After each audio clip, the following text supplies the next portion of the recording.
Un cordial saludo a todo el pueblo salvadoreño, mi pueblo.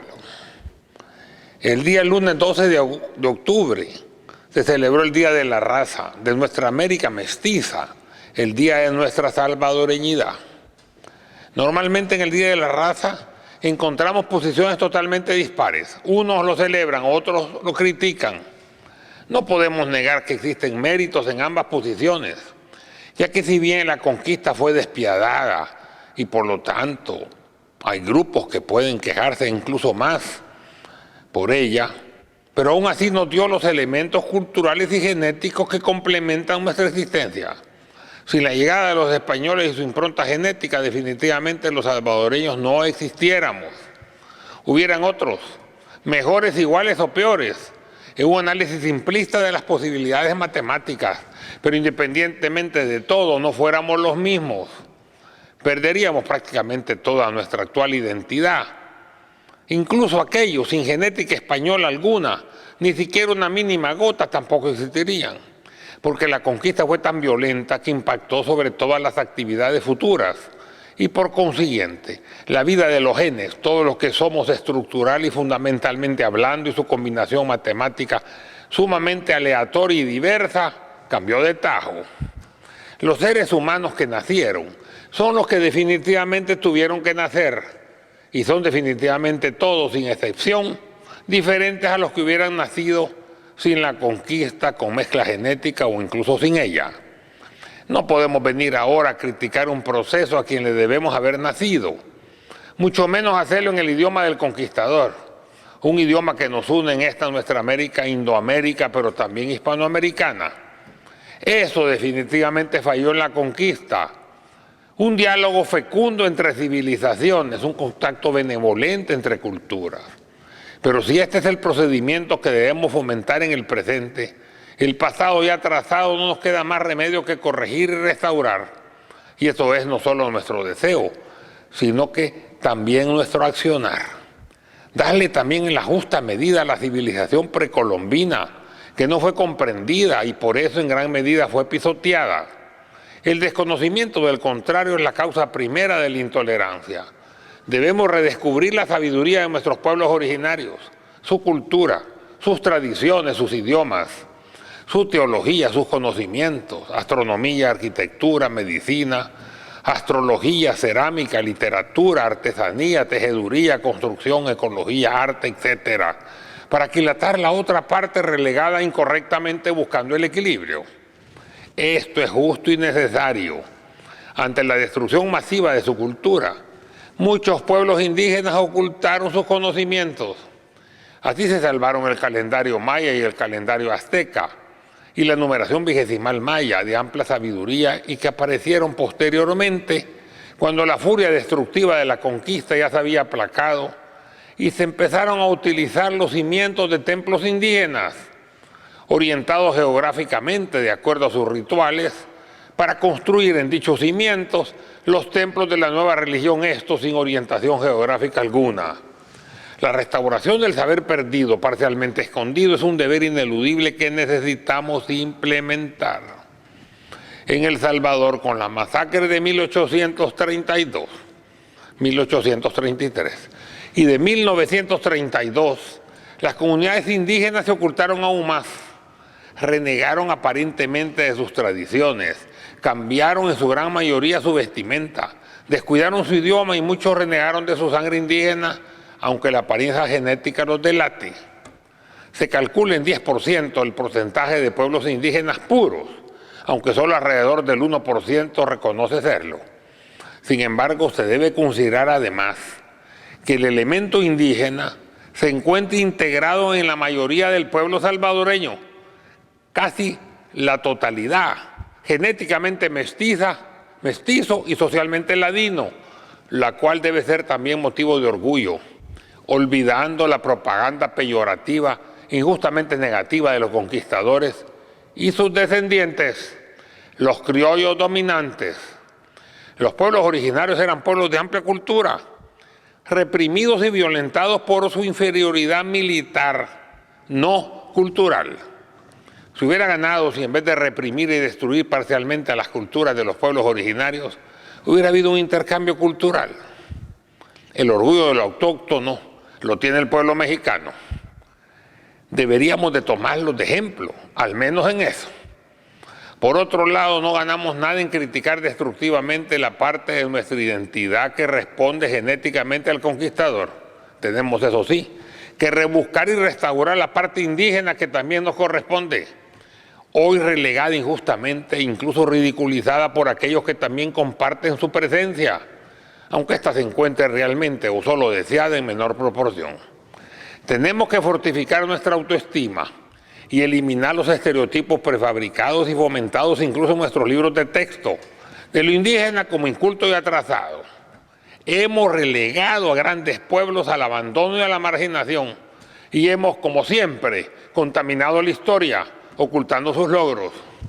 Tenemos que luchar por la dignificación de los pueblos originarios, tanto de las comunidades indígenas actuales como del elemento indígena, que se encuentra parcialmente presente en toda la salvadoreñidad. En el ambiente internacional las condiciones son positivas desde el 13 de septiembre del 2007. Hace 8 años, la Asamblea General de las Naciones Unidas aprobó por abrumadora mayoría una declaración sobre los derechos de los pueblos indígenas, pese a la oposición de solo 4 países desarrollados: Estados Unidos, Canadá, Australia y Nueva Zelanda. La declaración fue aprobada por 143 votos a favor, 4 en contra, los países mencionados antes, 11 abstenciones y 34 ausentes del total de 192 países miembros. Los países críticos al acuerdo señalaron que daba poderes legales y de propiedad excesivos a esos pueblos indígenas, aunque la declaración no es jurídicamente vinculante. El documento, que estuvo bajo negociación por 20 años, dice que los indígenas, estimados ahora en 370 millones de personas en el mundo, 80 millones de ellos en América, tienen derecho a la autodeterminación. Uno de los artículos más controversiales dice que los pueblos indígenas tienen el derecho a tierras, territorios y recursos que han sido suyos tradicionalmente, y también a recursos y tierras que hayan comprado, usado o adquirido. Un paso inicial para la eliminación del racismo y la injusticia. Esto no debe lugar a nuevos enfrentamientos militares. Las reivindicaciones indígenas tienen que basarse primero en la restauración de sus tradiciones, en la dignificación de su herencia cultural, la atención adecuada a sus necesidades básicas y el desarrollo de la educación y el conocimiento dentro de un clima de paz, concordia, amor y justicia. Primero salud, comida y habitación, luego educación y finalmente desarrollo económico. Ya una vez teniendo poder e inteligencia, lo demás vendrá por añadidura. Vale hacer ahora las siguientes aclaraciones. Primero, cada 12 de octubre, que no sea solo la fecha del descubrimiento y la conquista, sino también el inicio de la restauración de las culturas originarias de nuestro continente. Ojalá. Al aclarar conceptos podemos afirmar que cada año, el 12 de octubre, se conmemora la fecha en que la expedición de Cristóbal Colón, bajo los auspicios de la corona española y bajo la preeminencia del Reino de Castilla, llegó a la costa de la isla Guananí, hoy San Salvador en el Caribe, empezando un proceso firme de colonización y conquista europea. Este año 2015 se celebra el 523 aniversario del inicio de ese proceso, aunque también las penurias de los pueblos originarios. 2. El 12 de octubre de 1492 no se reveló la existencia de un nuevo continente que posteriormente fue llamado América, en honor a Américo Vespucio, navegante florentino que fue el primero en reconocer que se había descubierto un nuevo mundo. Cristóbal Colón siempre creyó que había encontrado una nueva ruta hacia la India. Por eso inicialmente estas tierras fueron llamadas las Indias y sus habitantes los indios. 3. Colón no fue tampoco quien descubrió nuestro continente. Ese privilegio lo tiene el indio americano, que fue el primero que la pobló y desarrolló en ella sus culturas y asentamientos. Ni siquiera fue el primer europeo, ya que los vikingos vinieron antes que él y que llegaron al norte de Norteamérica, y también los árabes en la Edad Media desde el siglo VIII y en los siglos posteriores tuvieron contactos. De ahí se deriva la leyenda de Topilzin, Quetzalcóatl y otras similares de los pueblos indígenas americanos. Los pueblos indígenas todavía están esperando del Oriente el cumplimiento de la promesa de un contacto benevolente que les dé apoyo y unidad para salir de los problemas que les fueron impuestos después de la conquista y de un problema atávico no superado de separatismo y división. Ambos pueblos, vikingos en el norte y árabes en el Caribe, de ahí que la palabra Caribe de origen árabe, formaron pequeños poblados y consulados de intercambio que fueron arrasados por los conquistadores posteriores, que se llaman a sí mismos cultos. El objetivo fue eliminar la posibilidad de la exigencia del primero en llegar, primero en derecho. Y para ello también consideraron a los pueblos originarios sin alma humana y por consiguiente sin derecho a disponer de propiedad alguna. Codicia absoluta. 4. Sin embargo, Colón dio inicio al primer proceso continuo de descubrimiento, conquista y colonización que produjo una transculturación europea, ya que no se puede hablar de intercambio cultural o encuentro entre dos mundos, pero que a pesar de todos los excesos produjo una raza mestiza, introdujo una nueva religión y un nuevo idioma, la lengua castellana. Esto último es fundamental, ya que en nuestra América, las Indias, Hispanoamérica, hoy fragmentadas en pequeñas naciones, se encuentran ligadas por una admirable fuerza, el mismo idioma. Es justo que un mayor número de palabras de las lenguas de los pueblos originarios e incluso modismos salvadoreños se incorporen a nuestro idioma. Yo los uso, a pesar que hay lingüísticos defensores del imperialismo del idioma que a veces me critican, defendiendo a ultranza una Real Academia de la Lengua Española, que aunque así se conoce realmente es lengua castellana, porque en España hay y había lenguas colaterales. Además, no reconocemos reyes ni realeza, por lo cuanto eso de real a mí no me parece aplaudible. 5. Nosotros como hispanoamericanos le llamamos Día de la Raza, considerando que lo español o hispano, si bien un factor esencial en la nueva raza latina, no es el único. Las naciones americanas deben considerar su propia identidad y comprender que somos plurales en lo cultural, lo étnico y lo racial.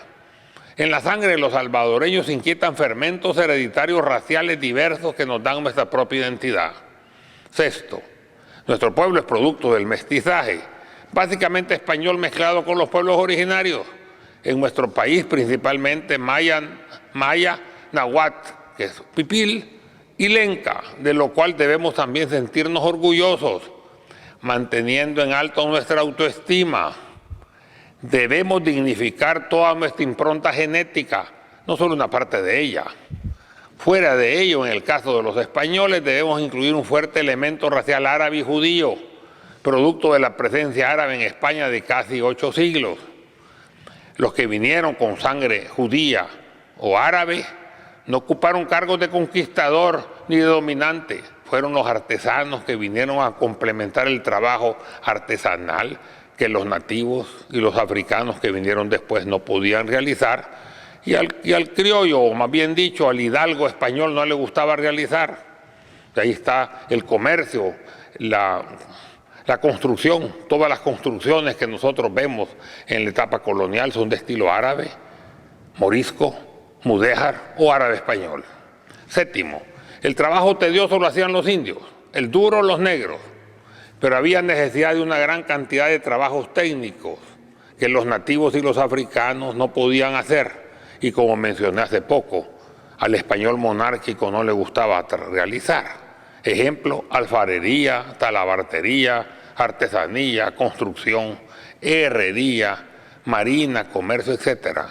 Se estableció así una corriente doble de españoles, el español puro, con carta de pureza real o falsificada que detentaba el poder militar, político, religioso y económico, que no se mezclaría, al menos no oficialmente, porque sus hijos perderían sus privilegios. Y el español del pueblo que se mezcló y formó parte de esa estructura artesanal de trabajo manual, incluido el comercio, que el monárquico miraba con desprecio. Este último era básicamente de origen árabe, converso, un artesano típico, y ahí tengo que hacer la siguiente aseveración y subrayarla.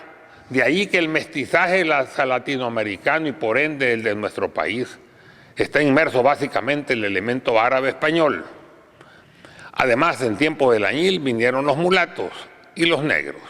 Y también hubo una nueva inmigración española, conjuntamente con la de otros pueblos, sobre todo europeos, chinos y árabes, a finales del siglo XIX y principios del siglo XX.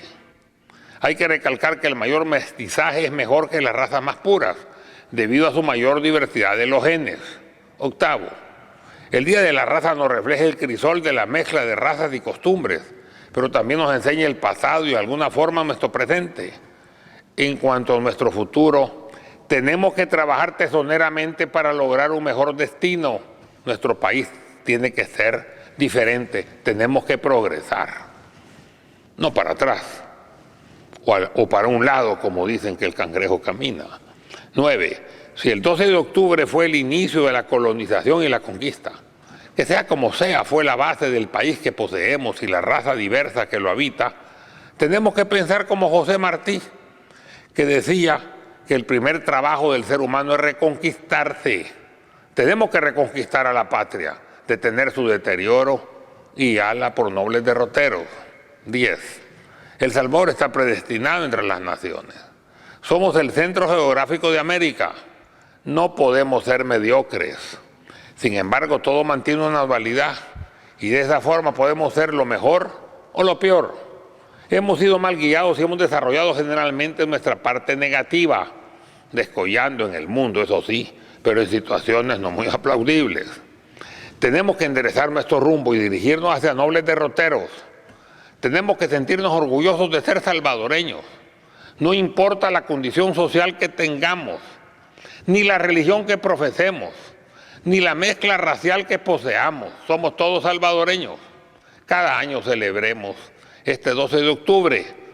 Ya lo pasamos, pero está pendiente lo que viene el próximo año en adelante. Hagámoslo con orgullo, no solo el Día de la Raza.